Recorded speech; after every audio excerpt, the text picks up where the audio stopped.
Happy Mother's Day. I hope you had a great Mother's Day weekend. We returned to our study of the Gospel of Luke, an investigation into the life, the claims, the teaching, the work of Jesus Christ. And this was a gift. The passage that we were looking at, I did not work this out, but the passage we were looking at was a classic Mother's Day text.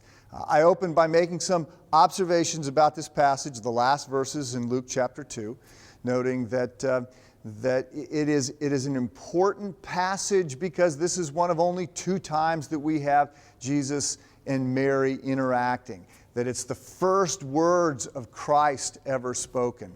It shows us that Mary and Joseph continued to raise Jesus in a good Jewish home, a law-abiding Jewish family. They're making this trip to Passover in Jerusalem. It's an important text. It's the subject of lots of art and lots of discussion.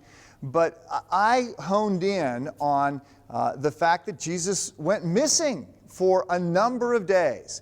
And this would have been, of course, very stressful for Mary and Joseph.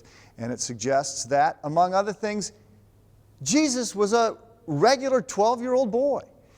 In some senses, he's unique. As he's there, they find him eventually at the temple, and he's carrying on these conversations with the religious leaders, and everyone's amazed at his insight.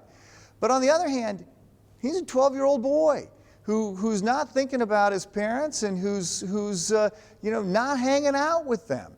This is an important passage because it reminds us that Christ grew in wisdom and stature.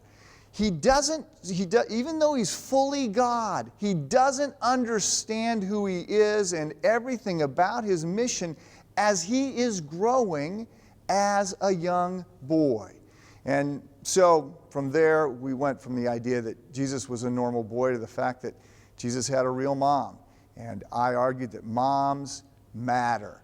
And we talked about the important roles that mothers play, how hard it is. We talked about the fact we need to thank our moms.